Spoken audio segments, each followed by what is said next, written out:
ঘরে থাকা যে কোনো মশলা দিয়ে আপনারা এই বিরিয়ানিটা খুব ইজিলিভাবে বানাতে পারবেন। বিরিয়ানি তো সবারই favourite. By the way, Assalamu alaikum. I am Nusrat Najmin and welcome back to Nusrat Najmin Cooking Channel.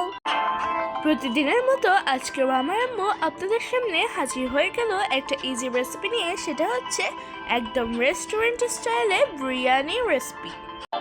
So let's go to my kitchen and just cook. So let's go.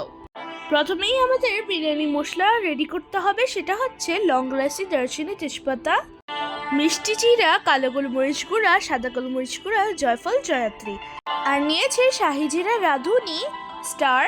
আর আমার আম্মু এখানে কিন্তু নিয়েছে গোটা জিরা, গোটা ধনিয়া এবং কাবাব চিনি, অ্যান্ড দেন একটু তেলে নিয়েছে। তারপর একটু ব্লেন্ডারে দিয়ে ব্লেন্ড করে নিয়েছে। আর এখানে নিয়েছে তেল। তেলটা গরম হয়ে আসলে লং ইলাচি, দারচিনি, তেজপাতা দিয়ে দেবে। আর এগুলোকে থেতো করে দিয়েছে যেন গায়ে ফুটে না আসে। আর একটু ভেজেও নিয়েছে। আর দিয়ে দেবে পার্পল অনিয়ন। কালারটা না আসা পর্যন্ত এটাকে খুব ভালো করে ভেজে নেবে। এটাকে আমার আম্মু পেঁয়াজ বেরেস্তা করে নেবে, বিকজ পরে এটা আমার আম্মু একটু ইউজ করবে। আর আমার আম্মু দিয়ে দেবে একটু চিনি। আপনাকে একটা টিপস বলে দিই, সেটা হচ্ছে পেঁয়াজ বেরেস্তাতে চিনি দিলে পেঁয়াজটা আরও মচমচে হয় আর কালারটাও অনেক অ্যামেজিং হয়। পেঁয়াজ বেরেস্তাটা হয়ে গেল আর কালারটা তো সেই এসেছে। অ্যান্ড দেন এগুলোকে তুলে রাখবে একটা প্লেটে। আর আমার এখানে নিয়েছে মিটগুলো এক এক করে দিয়ে দেবে। এখানে হাড়, মাংস, চর্বি সবকিছু মিক্সড করা আছে মিটের সাথে। মাংসগুলো দেওয়ার পর আমার আম্মু এগুলোকে একটু ভেজে নেবে। আমার আম্মু কিন্তু ঢাকনাটা দিয়ে মাংসগুলো রেখে দেবে।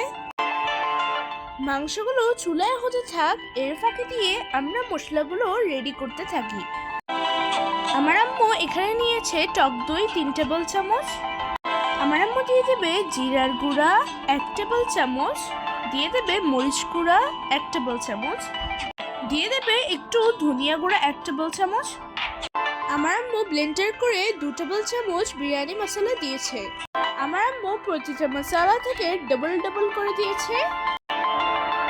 আপনারা সবসময় এগুলো রেডি করে রাখবেন যেন কাজটা আরো ইজি হয়ে যায়। আর আমার আম্মু কিন্তু এখানে অ্যাড করেছে একটু পানি। অ্যান্ড দেন আমার আম্মু এটাকে মিক্স করে নেবে। অ্যান্ড দেন একটা সফট পেস্ট বানিয়ে নেবে। আর একটু পানি অ্যাড করবে। অ্যান্ড দেন আরেকটু মিক্সড করবে। আর এটা বাটা মশলার মতো টেস্ট আসবে। আমার আম্মু টমেটো, পেঁয়াজ, শুকনা মরিচ এগুলো ভেজে নিয়েছে। আর এগুলোকে ব্লেন্ডারে দিয়ে দেবে। আর দিয়ে দেবে লং ইলাচি, দারচিনি, তেজপাতা, আর দিয়ে দেবে হোল রসুন, আর দিয়ে দেবে একটু মিল্ক। আমার আম্মু আরেকটা ব্লেন্ডার নিয়েছে। আরেকটা ব্লেন্ডারে দিয়ে দেবে কিশমিশ, বাদাম, কাঠবাদাম, পেস্তা বাদাম, পোস্তদানা, আর দিয়ে দেবে এলাচি, কিছু কালো গোলমরিচ গুঁড়া, সাদা গোলমরিচ, জয়ফল, জয়ত্রী দিয়ে দেবে। দিয়ে দেবে কালো জিরা এবং সাদা সরিষা মিক্সড করে দিয়ে দেবে। আর আমার আম্মু এখানে নিয়েছে মিল্ক দিয়ে দেবে। দিয়ে দেবে একটু পেঁয়াজ বেরেস্তা, যেগুলো আপনাদেরকে দেখিয়েছিল। আর দিয়ে দেবে একটু গুঁড়া দুধ। এখানে আমার আম্মু নিয়েছে কাবাব চিনিগুলো এক এক করে দিয়ে দেবে। এখানে নিয়েছে মিষ্টি জিরাগুলো দিয়ে দেবে। দিয়ে দেবে লং ইলাচি, দারচিনি, তেজপাতা। অ্যান্ড দেন আমার আম্মু ওগুলোকে ব্লেন্ডার করে পেস্ট বানিয়ে নেবে। আমার আম্মুর বিরিয়ানির মশলাগুলো রেডি হয়ে গেল আর গোশগুলো ভাজা হয়ে গেল। দিয়ে দিল আদা বাটা, রসুন বাটা 3 টেবিল চামচ। একটু ভেজে নেবে যেন মশলার কাঁচা গন্ধটা চলে যায়। মশলার যেই পেস্টগুলো বানিয়েছিল আপনাদেরকে দেখিয়েছিল, সেই পেস্টগুলো দিয়ে দেবে আমার আম্মু। আর আমার আম্মু এটাকে কিছুক্ষণ ভেজে নেবে। এটাকে কিন্তু ভাজতে হবে যেন মশলার কাঁচা গন্ধটা চলে যায়। আমার আম্মুর মাংসটা কষানো হয়ে গিয়েছে। দেখেন, আমার আম্মু যে আপনাদেরকে দেখিয়েছিল বাদাম, কিশমিশ ব্লেন্ড করে নিয়েছিল, সেটাই দিয়ে দেবে। এই মশলাগুলো দিলে আপনার বিরিয়ানির টেস্টটা আরো পারফেক্ট হবে আর খেতেও দারুণ হবে। আমার আম্মু কিন্তু এগুলো চুলাতে রেখে দেবে। হটপটার দিয়ে আমার আম্মু সিদ্ধ না হওয়া পর্যন্ত চুলাতে রেখে দেবে। আমার আম্মু এখানে চাউলটা রেডি করবে। এখানে আমার আম্মু নিয়েছে কালি জিরা চাল। আমার আমার আম্মু একটা পাতিলে 2 কেজি চাল নিয়েছে। চালগুলো ওয়াশ করে 2 ঘন্টা সক করে রাখবো।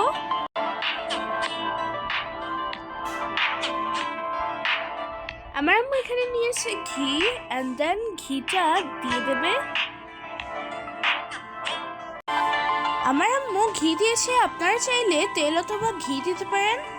আমার আম্মু দিয়ে দেবে লং, এলাচি, দারচিনি, তেজপাতা, এগুলোকে থেতো করে দিয়েছে যেন গায়ে ফুটে না আসে। আমার আম্মু এগুলোকে একটু ভেজে নেবে। আমার আম্মু ভিজে রাখা চাউলগুলো একটা ঝাঁঝরে নিয়েছে যেন পানিগুলো ঝরে যায়। আমার আম্মু চাউলগুলোকে দিয়ে দেবে এন্ড দেন 10 মিনিট এগুলোকে ভেজে নেবে। কে কোথা থেকে আমার আম্মুর এই ভিডিওটা দেখছেন অবশ্যই কমেন্ট করে জানিয়ে নেবেন। কমেন্ট করতে ভুলবেন না কিন্তু।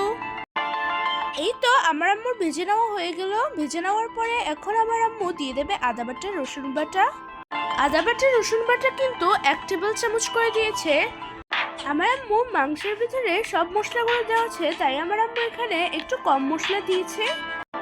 আমার আম্মু চাউলগুলোকে আবারও ভেজে নেবে যেন আদা রসুন বাটার গন্ধটা যেন চলে যায়। আমার আম্মু দিয়ে দিল লেমন জুস। আপনাদেরকে আমার আম্মু একটা টিপস বলতে চায়, সেটা হচ্ছে লেমন জুসটা দিলে চাউলগুলো ঝরঝরে হবে। এন্ড দেন আমার আম্মু দিয়ে দিল একটু মিল্ক। মিল্ক দেওয়ার পরে আমার আম্মু একটু ভেজে নেবে। আমার আম্মু অ্যাড করবে পরিমাণ মতো গরম পানি। 2 কেজি চাউলের অনুযায়ী আমার আম্মু পানিটা দিয়েছে। আপনারা মেপে মেপে দিতে পারেন যেন চাউলগুলো আর নরম হবে না। আমার আম্মু যেই গোশটা রান্না করেছিল আপনাদেরকে দেখিয়েছিল সেটা চালের সাথে দিয়ে দেবে আর কিছুক্ষণ এটাকে ভেজে নেবে। ভেজে নেওয়ার পরে আমার আম্মু পানি অ্যাড করলো, গরম পানি। একদম ফুটন্ত গরম পানি দিতে হবে, আপনারা কিন্তু ঠান্ডা পানি দিতে পারবেন না। চালটা একটু নাড়াচাড়া করে দেবে যেন তলায় না লেগে যায়। আমার আম্মুর চাউলগুলো 90% সিদ্ধ করা হয়ে গেল। এন্ড দেন আমার আম্মু দিয়ে দিল একটু চিনি, দিয়ে দিল টেস্টিং সল্ট অ্যান্ড ঘি। আমার আম্মু কিন্তু ঘিটা 4 টেবিল চামচ দিয়েছে। এই বিরিয়ানিটা কিন্তু একদম রেস্টুরেন্ট স্টাইলে ফ্লেভারটা আসবে। এন্ড দেন আমার আম্মু দিয়ে দিল গোটা রসুন। আমার আম্মু দিয়ে দেবে একটু কেওয়া ওয়াটার। আমার আম্মু আরো কিছু চিনি অ্যাড করেছে টেস্ট অনুযায়ী। আমার আম্মু এখানে নিয়েছে রোজ ওয়াটার। এন্ড দেন আমার আম্মু রোজ ওয়াটারটা অ্যাড করবে।